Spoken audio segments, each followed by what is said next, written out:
بسم اللہ الرحمن الرحیم۔ رجب المرجب اسلامی مہینہ رجب ایک مقدس مہینہ ہے جو اسلامی تقویم میں 7ویں نمبر پر آتا ہے۔ یہ مہینہ اسلامی تاریخ میں بڑی فضیلت اور اہمیت کا حامل ہے کیونکہ یہ حرمت والے مہینوں میں سے ایک ہے۔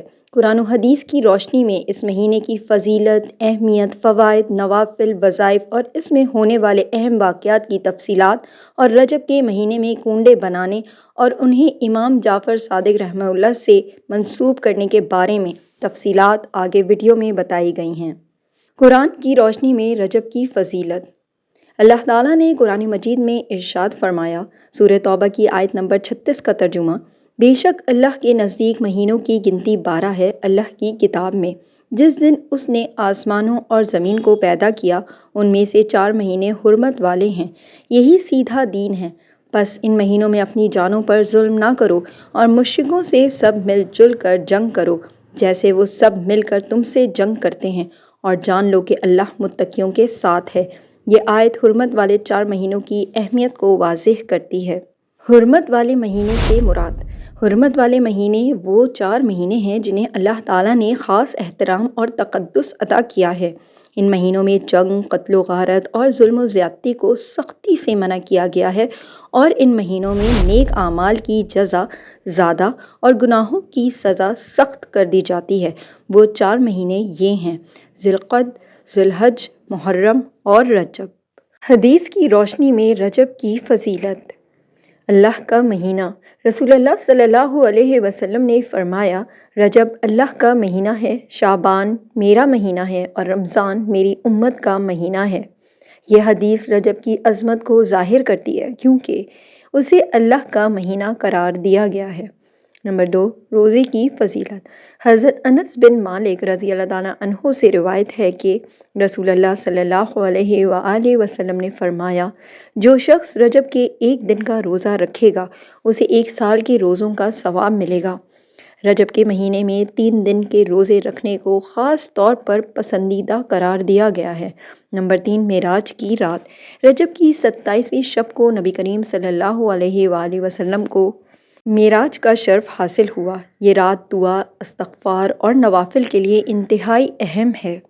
رجب کی فضیلت کے روحانی پہلو۔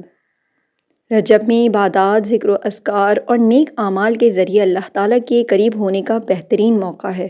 یہ مہینہ گناہوں کی معافی مانگنے اور اللہ کے حضور توبہ کرنے کے لیے مخصوص ہے۔ حدیث کے مطابق رجب میں استغفار کثرت سے کیا کرو کیونکہ اللہ تعالیٰ اس مہینے میں خاص طور پر گناہوں کو معاف کرتا ہے۔ رجب سے رمضان کی تیاری شروع کی جاتی ہے تاکہ دل عبادت کا عادی ہو جائے۔ رجب کی اہمیت۔ یہ مہینہ ہمیں دعوت دیتا ہے کہ ہم اپنے اعمال کا جائزہ لیں اور گناہوں سے توبہ کریں۔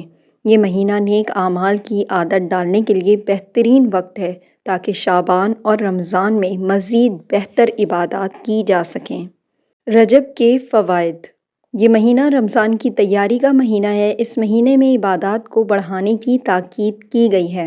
رجب میں اللہ تعالیٰ کے حضور توبہ اور استغفار کرنے سے گناہوں کی معافی ملتی ہے۔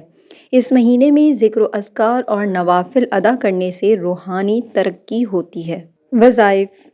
رجب کے مہینے کے بارے میں قرآن و حدیث میں براہ راست کوئی خاص وظیفہ یا عبادت ذکر نہیں کی گئی، تاہم یہ مہینہ حرمت والے 4 مہینوں میں شامل ہے جن میں گناہوں سے بچنا، عبادات کو بڑھانا اور نیک اعمال کرنا مستحب ہیں۔ استغفار اور توبہ۔ رجب کے مہینے میں اللہ تعالیٰ سے توبہ اور استغفار کثرت سے کرنا مستحب ہے کیونکہ یہ مہینہ عبادات کے لیے ایک خاص روحانی مواقع فراہم کرتا ہے۔ رسول اللہ صلی اللہ علیہ وآلہ وسلم نے فرمایا، جو شخص کثرت سے استغفار کرتا ہے اللہ اس کے ہر غم کو دور کر دیتا ہے اور ہر تنگی کو آسانی میں بدل دیتا ہے۔ نفلی روزے۔ رجب کے مہینے میں نفلی روزے رکھنا مستحب ہے کیونکہ حرمت والے مہینوں میں روزے رکھنے کی فضیلت ہے۔ رسول اللہ صلی اللہ علیہ وآلہ وسلم نے فرمایا، حرمت والے مہینوں میں روزہ رکھنا افضل ہے۔ کلمہ طیبہ کی کثرت۔ رجب کے مہینے میں لا الہ الا اللہ کا ورد کثرت سے کرنا مستحب ہے۔ سب سے افضل ذکر لا الہ الا اللہ ہے، صحیح مسلم کی حدیث۔ دعا۔ رجب کے مہینے میں یہ دعا نبی کریم صلی اللہ علیہ وآلہ وسلم سے منقول ہے، اللہم بارک لنا فی رجب و شعبان و بلغنا رمضان۔ اے اللہ، ہمارے لیے رجب اور شعبان میں برکت عطا فرما اور ہمیں رمضان تک پہنچا دے۔ قرآن کی تلاوت۔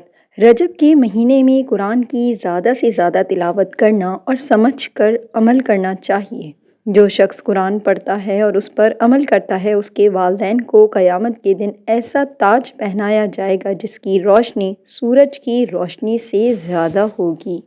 رجب کے مہینے میں خاص طور پر کسی مخصوص عبادت کو فرض یا لازم سمجھنا بدعت ہو سکتی ہے، کیونکہ صحیح احادیث میں ایسی کوئی پابندی موجود نہیں۔ تاہم عمومی نیک اعمال جیسے نماز، روزہ، صدقہ اور ذکر و اذکار کو بڑھانا مستحب ہے۔ رجب کے مہینے میں کنڈے کا رواج۔ رجب کے مہینے میں کنڈے بنانے اور انہیں امام جعفر صادق رحمہ اللہ سے منسوب کرنا یا کسی خاص رسم و رواج کے تحت اس عمل کو انجام دینا اسلامی تعلیمات کے مطابق بدعت اور غیر شرعی عمل ہے۔ اس بارے میں شریعت کے اصول اور مستند علماء کے اقوال درج ذیل ہیں۔ قرآن و حدیث میں رجب کے مہینے میں کنڈے بنانے یا کسی خاص قسم کی عبادت یا رسم کے بارے میں کوئی ذکر نہیں ملتا۔ یہ عمل نبی کریم صلی اللہ علیہ وآلہ وسلم، صحابہ کرام رضی اللہ تعالیٰ عنہ، تابعین رحمہ اللہ یا ائمہ اہل بیت رحمہ اللہ میں سے کسی سے بھی ثابت نہیں ہے۔ رسول اللہ صلی اللہ علیہ وآلہ وسلم نے فرمایا، جس نے ہمارے دین میں کوئی نئی چیز ایجاد کی جو اس میں سے نہیں ہے، وہ رد کر دی جائے گی۔ کنڈے بنانے کا عمل شریعت سے ثابت نہ ہونے کی وجہ سے بدعت کے زمرے میں آتا ہے۔ امام جعفر صادق رحمہ اللہ کا تعلق اہل بیت سے ہے اور وہ تقویٰ، علم اور حق کی پیروی کے لیے مشہور تھے۔ ان کے ساتھ کسی غیر مستند عمل کو منسوب کرنا ان کی شان کے خلاف ہے، کیونکہ اس کا کوئی تاریخی یا دینی ثبوت موجود نہیں ہے۔ علماء کی آراء۔ نمبر 1، فتاوی علماء دیوبند۔ کنڈے بنانے اور اس عمل کو مذہبی رنگ دینا غیر شرعی ہے، کیونکہ یہ رسم دین میں اضافے کے مترادف ہے۔ نمبر 2، اہل حدیث علماء۔ رجب میں کنڈے بنانا اور اسے مذہبی حیثیت دینا شرعی طور پر جائز نہیں، کیونکہ یہ عمل دین کی اصل تعلیمات کے خلاف ہے۔ نمبر 3، بریلوی مکتب فکر۔ معتدل بریلوی علماء بھی اس بات پر زور دیتے ہیں کہ ایسی رسومات جو شریعت سے ثابت نہیں، انہیں عبادت یا ثواب کا ذریعہ سمجھنا درست نہیں۔ رجب میں کنڈے بنانا یا اسے کسی خاص مذہبی حیثیت دینا اسلام میں جائز نہیں۔ مسلمانوں کو ایسی رسومات سے بچنا چاہیے جو دین میں بدعت کے زمرے میں آتی ہیں اور اپنی عبادات کو قرآن و سنت کے مطابق انجام دینا چاہیے۔ رجب کے مہینے میں ہونے والے واقعات۔ نمبر 1، واقعہ معراج۔ نمبر 2، غزوہ تبوک کی تیاری۔ نمبر 3، حضرت عمر بن عبدالعزیز رحمہ اللہ کا خط۔ واقعہ معراج کی تفصیل۔ معراج نبی کریم صلی اللہ علیہ وآلہ وسلم کی زندگی کا وہ عظیم واقعہ ہے جس میں اللہ تعالیٰ نے اپنے محبوب رسول صلی اللہ علیہ وآلہ وسلم کو آسمانوں کی سیر کرائی اور انہیں بے شمار انعامات سے نوازا۔ یہ واقعہ 27 رجب کی رات مکہ مکرمہ میں پیش آیا۔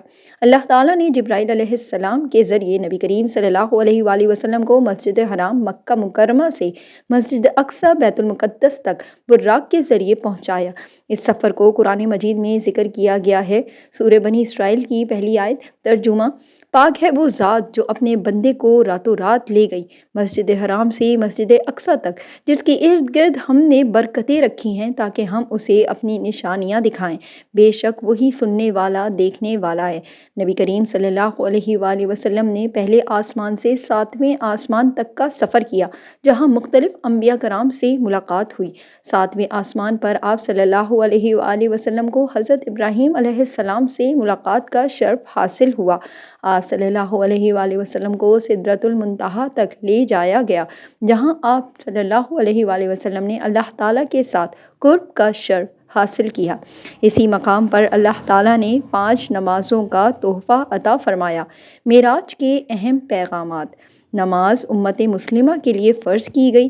توحید، اطاعت اور بندگی کی اہمیت کو اجاگر کیا گیا۔ سدرۃ المنتہا کیا ہے؟ سدرۃ المنتہا ایک خاص درخت ہے جس کا ذکر قرآن و حدیث میں ملتا ہے۔ یہ مقام اللہ تعالیٰ کی تخلیق کا ایک عظیم نشان ہے اور معراج النبی صلی اللہ علیہ وآلہ وسلم کے موقع پر نبی کریم صلی اللہ علیہ وآلہ وسلم کو اس مقام تک لے جایا گیا تھا۔ سدرۃ المنتہا ایک بیری کا درخت ہے جس کی عظمت کا ذکر حدیث میں آیا ہے۔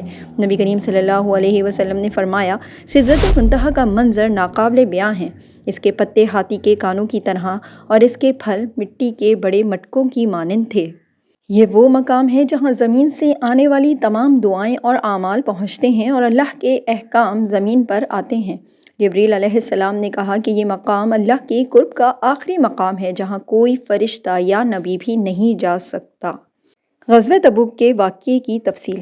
غزوہ تبوک اسلامی تاریخ کا اہم ترین معرکہ تھا جو 9 ہجری میں رجب کے مہینے میں پیش آیا۔ یہ جنگ رومی سلطنت کے خلاف لڑی گئی جو اس وقت دنیا کی سب سے بڑی طاقت تھی۔ پس منظر یہ ہے کہ رومیوں نے مسلمانوں کے خلاف جنگ کی تیاری شروع کی اور رسول اللہ صلی اللہ علیہ وآلہ وسلم کو اطلاع ملی کہ وہ مدینہ منورہ پر حملہ کرنا چاہتے ہیں۔ نبی کریم صلی اللہ علیہ وآلہ وسلم نے رجب کے مہینے میں صحابہ کرام رضی اللہ تعالیٰ عنہم کو تیار کیا اور 30,000 کا لشکر لے کر تبوک کے مقام پر پہنچے۔ صحابہ کرام نے اس غزوے کے لیے دل کھول کر مالی امداد دی۔ حضرت عثمان غنی رضی اللہ تعالیٰ عنہ نے سب سے زیادہ حصہ ڈالا۔ قرآن مجید میں اس قربانی کا ذکر آیا ہے۔ منافقین نے جنگ میں شرکت سے انکار کیا اور مسلمانوں کے خلاف سازشیں کیں۔ یہ غزوہ بغیر لڑائی کے ختم ہو گئی کیونکہ رومی لشکر مقابلے کے لیے نہ آیا۔ مسلمانوں کی عظمت اور رعب پورے علاقے میں قائم ہوئی۔ جو لوگ اللہ کی راہ میں اپنے مال خرچ کرتے ہیں اور اللہ کی رضا اور رسول کی تصدیق چاہتے ہیں ان کے لیے یہ خرچ باعث کرب ہے۔ یہ آیت ان مخلص مومنین کی تعریف کرتی ہے جو اپنی دولت اللہ کی راہ میں خرچ کرتے ہیں۔ خاص طور پر غزوہ تبوک کے دوران پیش کی جانے والی قربانیوں کا ذکر اس کے سیاق و سباق میں ملتا ہے۔ واقعہ حضرت عمر بن عبدالعزیز رحمہ اللہ کا خط۔ حضرت عمر بن عبدالعزیز رحمہ اللہ جو خلیفہ راشدین کے نقش قدم پر چلنے والے اموری خلافت کے ایک نیک حکمران تھے، انہوں نے اپنے دور خلافت میں رجب کے مہینے میں ایک تاریخی اور سبق آموز خط لکھا۔ یہ خط ان کے گورنرز اور عوام کے نام تھا جس میں وہ انہیں انصاف، تقوی اور اللہ کی راہ میں جواب دہی کی یاد دلاتے تھے۔ خط کا خلاصہ اور پیغام یہ تھا کہ انہوں نے گورنرز کو تاکید کی کہ وہ اپنی رعایا کے ساتھ انصاف کریں اور ظلم سے بچیں۔ فرمان: رجب کا مہینہ اللہ کی رحمت کے مہینوں میں سے ہے، اس میں انصاف کو عام کرو تاکہ اللہ تمہارے گناہوں کو معاف کرے۔ انہوں نے اپنے خط میں فرمایا، ہر شخص اپنے اعمال کا خود محاسبہ کرے کیونکہ قیامت کے دن ہر کسی کو اپنے اعمال کا جواب دینا ہوگا۔ انہوں نے عوام کو رجب کی فضیلت کے بارے میں بتایا اور انہیں زیادہ سے زیادہ عبادات، استغفار اور نیک اعمال کرنے کی تاکید کی۔ اس واقعے کا حوالہ یہ واقعہ مشہور اسلامی تاریخ کی کتاب تاریخ الخلفاء از امام جلال الدین سیوطی میں بیان کیا گیا ہے۔ مزید تفصیل کے لیے آپ سیرت عمر بن عبدالعزیز از ابن عبدالحکم کو بھی دیکھ سکتے ہیں۔ اس واقعے سے ہمیں یہ سبق ملتا ہے کہ اللہ کے خوف اور تقوی کے ساتھ زندگی گزارنا، حکمران اور عوام دونوں کو اپنی ذمہ داریوں کا احساس ہونا چاہیے۔ نیک اعمال اور عبادات میں اضافہ کرنا، خاص طور پر حرمت والے مہینوں میں۔ یہ واقعہ ہمیں یاد دلاتا ہے کہ رجب صرف ایک مہینہ نہیں بلکہ اصلاح، تقوی اور قرب الہی حاصل کرنے کا موقع ہے۔ اگر یہ ویڈیو پسند آئی ہے تو اسے لائک کیجیے، کامنٹ کیجیے، شیئر کیجیے۔ چینل اگر ابھی تک سبسکرائب نہیں کیا ہے تو پلیز سبسکرائب اٹ۔ جزاک اللہ۔